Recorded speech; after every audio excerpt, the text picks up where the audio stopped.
Evet, şimdi de dava avukatlarından Murat Sadak bir açıklama yapacak, onu dinliyoruz. Değerli basın mensupları, malumunuz üzere bugün 5. duruşma oldu. 5. duruşma biraz önce bitti. İlk günden beri biz şunu peşinde koştuk. Hakikatin gerçeğin açıklığa kavuşturması, ortaya çıkarılması, bu vahşet olayının sorumluları her kimse A'sından Z'sine kadar yargı önüne çıkarılmasını talep ettik. Onun arkasından koştuk ve koşmaya devam ediyoruz. Ve mahkemede de gözlemlediğimiz kadarıyla mahkemenin adalet gibi bir derdin olmadığını görüyoruz. Ve bunu ilk duruşmada, hatta tensiple dahi bunu müşahede ettik. Savunması alınmayan sanıkların tahliyeline karar verdikten sonra o hukuk dışılık, hatta keyfilik diyeceğimiz durum bugüne değin devam etti. Bugün yaşanan duruşmada da iddia makamı mütalasında yaklaşık 10 kişinin tahliyesini talep etti. Tahliyesini talep ettiklerinin hepsinin söyleyeyim, rahatlıkla söyleyebilirim.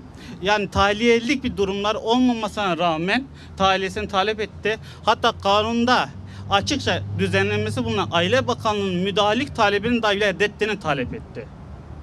Mahkeme ise hiçbir sanığı tahliye etmedi. Ara kararların beklenmesine karar verdi. Bazı ara kararlar gelmemişti. Ve duruşmaya 6 Haziran'a terih etti ve Aile Bakanlığı'nın katılma talebini ise kabulüne karar verdi. Evet, bugün Aile Bakanlığı avukatları eliyle böyle bir talepte bulundu ve mahkemede savcının red talebine rağmen kabul etti. Yasin Börü'nün çocuk olması, aslında işlenen ve vahşice katledilmiş olması bugüne kadar aslında Aile Bakanlığı'nın bu konuda çok daha aktif olmasını gerektirirdi. Geç de olsa böyle bir kararın alınmış olmasından memnuniyet duyuyoruz. Aile Bakanlığı'nın davada bulunması, takipçi olması, süreç hakkında sürekli mahkemede bulunması dava açısından, özellikle Yasin Börüler açısından avantaj olacak diye düşünüyorum. Evet, bildiğiniz üzere aslında bu dava soruşturma aşamasından bu yana hep sıkıntılarla, problemlerle yürüyor. Emniyet teşkilatında yürüyen Diyarbakır Emniyetindeki işte delillerle alakalı, gecikmelerle alakalı, daha olayın ilk anında müdahaledeki problemlerle alakalı her zaman söylüyoruz. O başından itibaren bugüne kadar yansıyan bir dizi ihmaller, belki de suistimaller söz konusu. Suistimali de bir şekilde aslında devletin ilgili kurumlarının gerekli soruşturmalar, adli idari soruşturmalarla ortaya çıkarması lazım. Bugün de bu duruşmada da gördüğümüz üzere aslında işte bir emniyet bir biriminin görüntülerin bulunduğunu, bir başka biriminin görüntülerin silinmiş olduğuna dair çelişkili beyanları da bu olaydaki aslında delillere dair olan muamelenin görüntüsünü veriyor. Bildiğiniz üzere geçen duruşmada duruşmanın kapalı görünmesine karar vermişti. Oysa neden Ankara'dayız? Neden bu yargılama Diyarbakır'da yapılmıyor? Bu yargılamanın yapılması gereken yer Diyarbakır Adliyesi ama güvenlik gerekçesiyle Ankara'ya alındı. Madem Ankara'ya alındı, gereken koşulların sağlanması, güvenliğin sağlanması da mahkemenin sorumluluğunda. Ancak bunun sağlanamaması gerekçesiyle kapalı kararı vermişlerdi. Bu kapalı kararına bizim itirazımız oldu.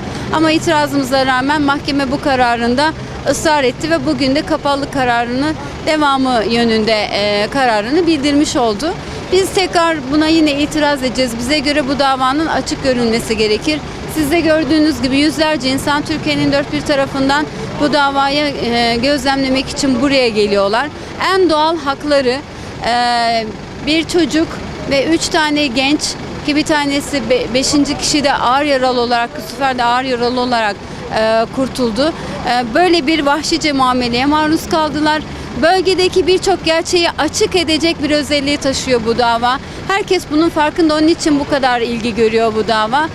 Umarız mahkeme en azından bundan sonra bu davaya vermesi gereken özeni verir.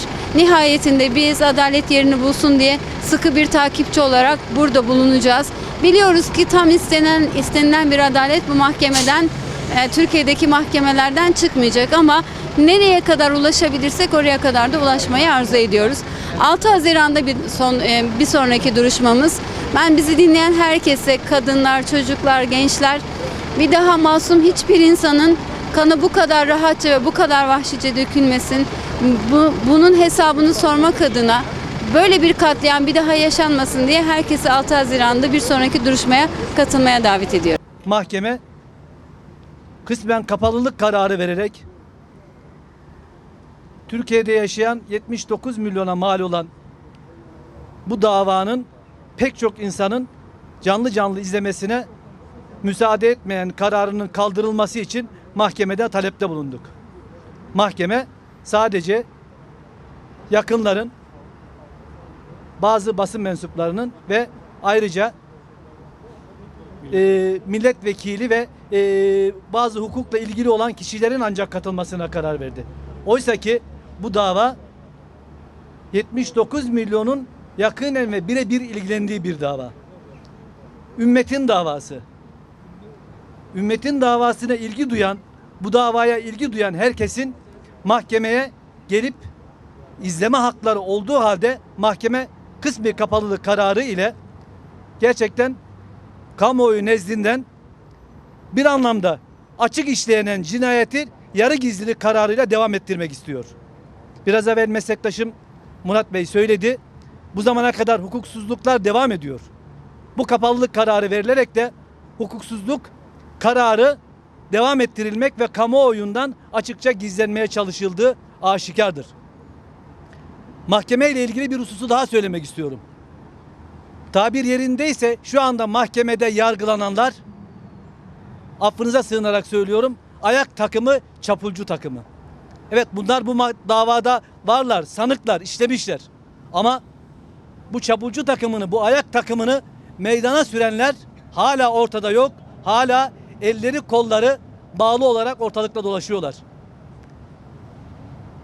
Türkiye toplumunun, bu Müslüman halkın en büyük beklentisi gerçek sanıkların ortaya çıkarılarak yargılanması ve adalet önüne teslim edilmesidir.